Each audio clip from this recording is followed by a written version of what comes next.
আসসালামু আলাইকুম, welcome back to my channel. আজকে আমি আপনাদের দেখাবো একটি জনপ্রিয় ক্লাসিক বাংলাদেশি কাবাব, বিফ শামি কাবাব।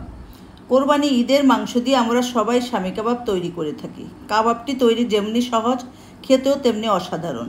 এই কাবাব আমরা সবাই কম বেশি পছন্দ করে থাকি। চলুন রেসিপিটি শুরু করা যাক।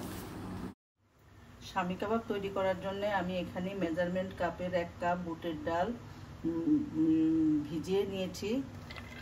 এখন দিয়ে দিচ্ছি।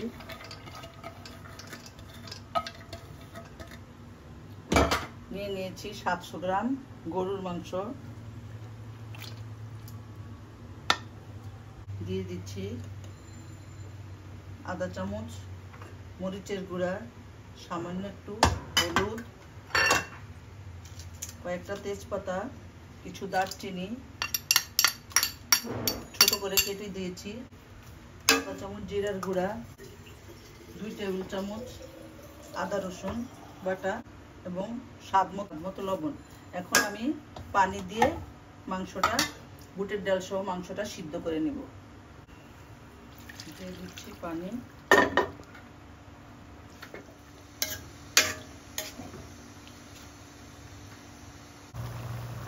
আমার কাবাবের মাংসগুলো সিদ্ধ হয়ে আসছে প্রায়।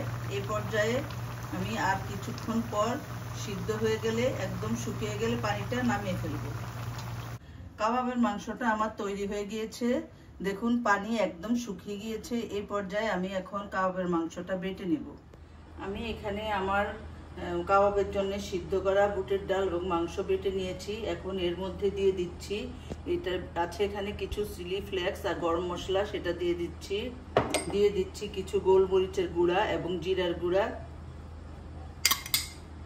দিয়ে দিচ্ছি কিছু কাঁচামরিচ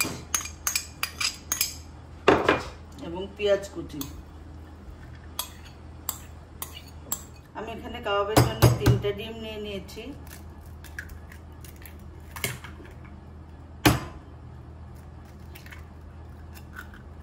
তিনটা ডিমের কুসুমই আমি কাবাবের ভিতরে দিব না, কারণ কুসুম বেশি হলে অনেক ফেনা উঠে, ভাজার সময় সমস্যা হয়। এই জন্য আমি 2টো কুসুম ফেলে দিব, 1টা কুসুম দিব। ডিমটা দিয়ে আমি এখন কাবাবের মাংসগুলো মাখিয়ে নিচ্ছি। এখন আমি কাবাবগুলো তৈরি করে নেব।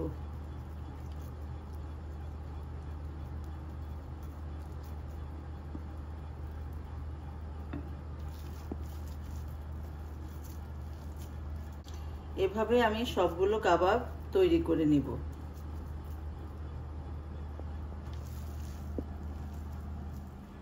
এখন আমি কাবাবগুলো ভেজে নিব।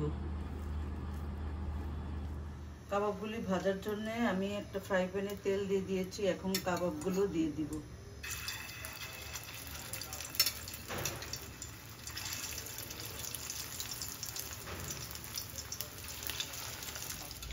কাবাবগুলো আমার ভাজা হয়ে গিয়েছে, এখন আমি তুলে নিচ্ছি।